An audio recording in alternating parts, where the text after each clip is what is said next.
Sir नमस्कार। नमस्कार sir. Sir क्या नाम है आपका? सर मेरा नाम ब्रजेश चौहान है। सर कहाँ से हैं आप? जी मैं उत्तर प्रदेश देवरिया डिस्ट्रिक्ट से आया हूँ। संत रामपाल जी महाराज से कब जुड़े? जी मैं 2024/6/2010 को जुड़ा मैं। सर संत रामपाल जी महाराज से नाम दीक्षा लेने से पहले आप क्या भक्ति साधना करते थे? सर मैं संत रामपाल जी महाराज से नाम दीक्षा लेने से पहले मैं सभी देवी देवताओं की भक्ति करता था। सर आपने बताया कि आप देवी देवताओं की भक्ति कर रहे थे, तो संत रामपाल जी महाराज से नाम दीक्षा क्यों ली आपने? सर ऐसा है कि मैं 2009 में पासपोर्ट बनवाया था, तो उसमें मेरे को जाना था सऊदी। उसमें जो है कि मेडिकल रिपोर्ट मेरा HIV का आया। फिर सभी देवी देवताओं की भक्ति करते करते अगर इतना खतरनाक बीमारी हो सकती है तो उन देवी देवताओं की भक्ति करके भी कुछ फ़ायदा नहीं है।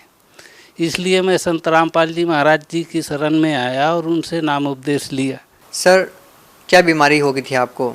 सर जी सऊदी अरब जाने के लिए जब मैंने अपना पासपोर्ट अप्लाई किया, वहाँ ट्रेडवेल करके एक ऑफिस है बॉम्बे में, तो वहाँ से जब इंटरव्यू वगैरह सब मेरा पास हुआ था, जब मेडिकल रिपोर्ट आया तो ऑफिस में मैं गया तो वहाँ एक सकीना करके मैडम है, तो उसको मैं पूछा तो बोले चौहान साहब आपका तो बहुत पॉजिटिव रिपोर्ट आ गया है कि आपको तो एड्स है। मैं वहाँ एकदम तक रह गया। मैं बोला मैडम क्या बोल रही है, ऐसा आप मजाक कर रही है क्या मेरे से? तो बोले नहीं हकीकत है कि आपको एड्स हो गया है और आपको भेज नहीं सकते। जबकि वो कंपनी इतने तक तैयार थी कि मैं बोला भाई मेरे पास पेमेंट नहीं है, मैं पेमेंट नहीं कर सकता वहाँ जाने के लिए। तो बोले कोई बात नहीं, आप चलो वहाँ आपके पेमेंट से पेड कर लेंगे। लेकिन जब ये रिपोर्ट आया HIV का तो मैं तो एकदम थक बक रह गया। मेरा आगे पीछे कुछ दिखता ही नहीं था, मैं क्या करूं क्या नहीं करूं, मैं तो पूरा ये हो गया था। फिर वहाँ एक फारूक करके था, बोले कोई बात नहीं तुम चले जाओ सऊदी, फिर देख लेंगे उधर जाने के बाद। तो जो सकीना मैडम है ऑफिस में काम करती थी, वो बोले चौहान जी ऐसा टीटिंग करके नहीं जाना आप कि आपका पैसा डूब जाएगा, वहाँ आप जाओ मत वहाँ।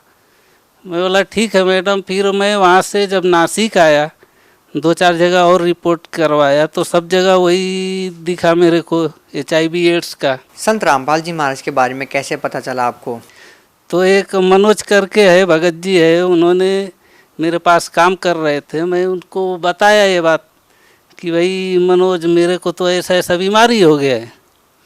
तो वो बोले, वो हंसने लगा, बोले यार भगत जी भाई साहब आपको इतना ख़तरनाक बीमारी हो गया है?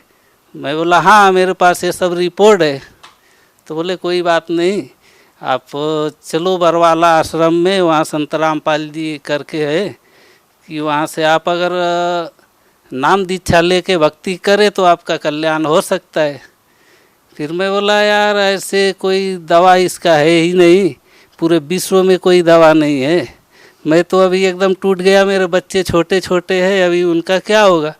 जबकि घर वाले बोल रहे थे मेरी आदत से दारू पीना खाना ऐसा, तो क्या बोल रहे थे कि भाई ये अगर मर गया तो इसके बच्चों से भीख मंगवाएंगे कटोरा देकर। अब बच्चों का भी तकलीफ़ इधर है, एड्स का कोई इलाज नहीं। तो मनोज बोले कि भाई चलो वहाँ। मैं बोला नहीं मैं नहीं जा सकता, क्योंकि मेरा दारू वगैरह नहीं मैं छोड़ सकता हूँ।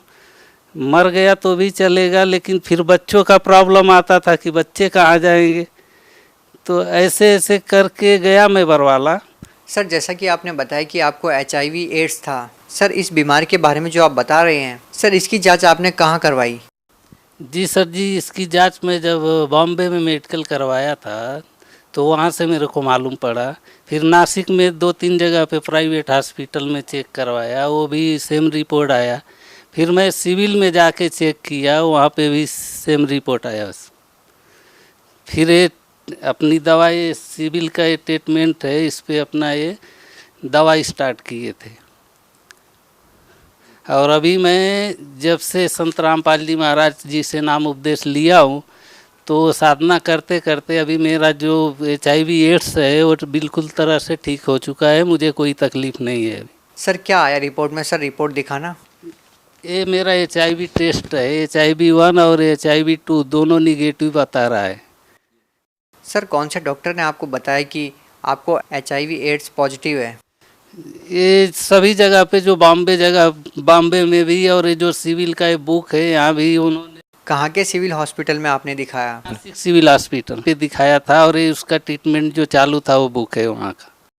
सर अक्सर जब लोगों को बीमारियां होती है तो मेडिकल में जाते हैं और डॉक्टर के ऊपर निर्भर हो जाते हैं और अपना स्थायी इलाज करवाते हैं, लेकिन जब आपका डॉक्टर से इलाज नहीं हुआ तो आप संत रामपाल जी महाराज की शरण में जाते हैं। तो सर ये समझाने की कोशिश कीजिए कि संत रामपाल जी महाराज की शरण में जाने के बाद कैसे आपको लाभ हो गया, कैसे आपको आराम हो गया। वहाँ जब आश्रम में पहुँचा तो गुरुजियों से दर्शन में गया, तो मैं उनको बताया, गुरुजी से, संत रामपाल जी महाराज से बोला कि मेरे को ऐसा ऐसा बीमारी है, अब तो मुझे कुछ अच्छा ही नहीं लगता, मैं क्या करूं।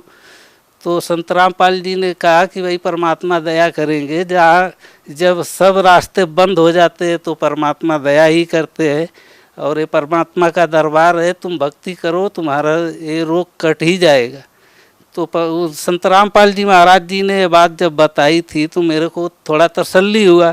फिर भी ऐसा मैं सुना था कि एड्स का कोई इलाज नहीं है। तो एक दो बार भी मैं जाते आते रहा। अभी का जो रिपोर्ट निकाला है उसमें पूरा क्लियर है और मैं आज सुखी हूँ। सर देखिए, आज का जो वर्तमान ज़माना है वो इन बातों पर इतनी आसानी से विश्वास नहीं कर पाएगा। आपकी बातों पर लोग कैसे विश्वास करें? आपने रिपोर्ट्स दिखाई, आपने डॉक्टरों के नाम बताए, मेडिकल के नाम बताए, बावजूद लोग इसके ऊपर विश्वास नहीं कर पाएंगे कि एक संत से नाम दीक्षा लेने के बाद HIV एड्स जैसी भयानक बीमारी ठीक हो सकती है। कैसे आप लोगों को विश्वास दिलाएंगे? जी सर जी, विश्वास ऐसे होगा कि जब आखिरी पोजीशन पे आता है तो डॉक्टर भी बोलते हैं कि अब तो भगवान का ही भरोसा है, कि भगवान की शरण में जाओ और भक्ति करो, शायद भगवान आपको कुछ कर सकता है तो करेगा। क्योंकि डॉक्टर भी जब जवाब देते हैं तो भगवान के तरफ ही भेजते हैं। सर क्या आपको लगता है कि कहीं ना कहीं किसी और संत से भी आप नाम दीक्षा लेते तो वहाँ पर भी आपकी बीमारी ठीक हो सकती थी? नहीं, क्योंकि उनके पास कोई प्रमाण ही नहीं है, और वो जो साधना बताते हैं वो गलत है। और ये जो हमारे गुरुजी संत रामपाल जी महाराज बताते हैं वो हर एक शब्द का वो प्रूफ करके बताते हैं। इसलिए संत रामपाल जी महाराज जो साधना बताते हैं वो 101% सत्य साधना बताते हैं, बाकी किसी के पास कोई प्रूफ नहीं है, इसलिए उनके पास जाने से भी कोई लाभ नहीं होता है। सर जब भी हम संत रामपाल जी महाराज के अनुयायियों से बात करते हैं, उनके इंटरव्यूज़ लेते हैं, हर किसी शिष्य के साथ कोई ना कोई लाभ ज़रूर होते हैं जिसको सुनकर के हर कोई हैरान हो जाता है।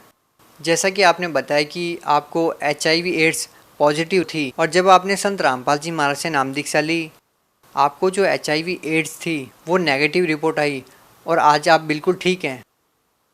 तो सर आपसे ये भी जानना चाहेंगे कि संत रामपाल जी महाराज से नाम दीक्षा लेने के बाद आपको और क्या क्या अनुभव हुए हैं?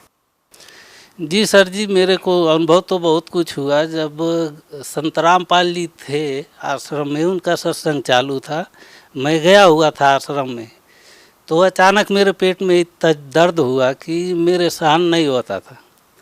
फिर वहाँ 10 बार उठता और बाथरूम जाता, आता बैठता, मेरे को बिल्कुल अच्छा नहीं लगता था, इतना दर्द होता था। वहाँ जब मैंने प्रार्थना की, संत रामपाल जी महाराज जी सत्संग कर रहे थे, वहाँ जब मैं प्रार्थना लगाया मन ही मन, मैं बोला परमात्मा अगर आपकी शरण में आके भी इतना दुख ही रहे तो फिर कोई फ़ायदा नहीं है। फिर इतना शब्द बोला और मैं गया बाथरूम, तो इतना बड़ा खड़ा, जिसको मुत खड़ा बोलते, अपने आप कट करके गिरा उधर, और मैं उठाया, हाथ में देखा, फिर रख दिया वहीं पे। वो लाभ हुआ मेरे को। बाकी जो अपने काम धंधे है उसमें भी बहुत प्रॉफिट होती है। और मैं इतना नास्तिक था कि मेरा दारू शराब यानी किसी प्रकार का ऐसा कोई नशा नहीं है कि जो मैं ना कर रहा हूँ, और हर काम करता था। मैं इतना नास्तिक व्यक्ति था, घर से लेके और बाहर तक किसी को भी पूछेंगे जो अपने रिलेटिव है वो बोलते थे ये नहीं सुधरेगा। लेकिन संत रामपाल जी महाराज जी के शरण में जाने से ही मैं जब से नाम उपदेश लिया है, मुझे किसी भी चीज़ की आदी नहीं हूँ। सर आज आप कौन कौन सा नशा करते हैं? किस किस चीज़ के आदी हैं आप? अभी तो मुझे कोई नशा नहीं है, अभी तो सिर्फ एक ही नशा है कि संत रामपाल जी का बताया हुआ जो साधना है वही नशा है, बाकी कुछ नशा नहीं है आज के तारीख। सर देखिए, जैसा कि आपने बताया कि आपको HIV एड्स था और आपका वो ठीक हो गया, तो हमें भी विश्वास करना थोड़ा मुश्किल हो रहा है जब आपकी रिपोर्ट्स देखते हैं और जब पाते हैं कि वास्तव में ही आपको राहत मिली है और HIV जो पॉजिटिव था वो नेगेटिव रिपोर्ट आई है, तो हम भी हैरान हैं इस बात को लेकर के। तो सर उन लोगों को क्या संदेश देना चाहेंगे जो आज के दिन लाखों रुपए मेडिकल में खर्च कर रहे हैं डॉक्टरों के पास, आप उन लोगों को क्या कहना चाहेंगे? सर उनको मैं यही कहना चाहूँगा, ये तो आदेश तो परमात्मा ही देंगे, हम तो एक रिक्वेस्ट ही करेंगे कि भाई जैसे मैं दुखी था और संत रामपाल जी महाराज जी के शरण में आने से मेरा सब अच्छा हो गया, आप भी आओ और भक्ति मार्ग में जुड़ो संत रामपाल जी से और नाम उपदेश लो, अपना कल्याण करवाओ। सर जो आदमी कंफर्म करना चाहें कि आपको बीमारी थी या नहीं थी, तो आप अपना पूरा पता बताएं कि लोगों को ये संशय ना रहे कि जो आपको HIV जैसी भयानक बीमारी थी वो ठीक हो गई, क्योंकि अक्सर हम देखते हैं कि इस प्रकार की जो बीमारियां होती है इसका सही से प्रॉपर इलाज नहीं है, बहुत सारे लोग जान गंवा देते हैं इस बीमारी के कारण। आपका जो पूरा पता है वो लोगों को बताएं ताकि वो आपसे कंफर्म कर सकें कि वास्तव में ही आपको जो बीमारी थी वो ठीक हो गई। हाँ सर, मेरा एड्रेस है सुयोग निवास, उत्तम नगर, सिडको। मेरा मोबाइल नंबर है 9850690053।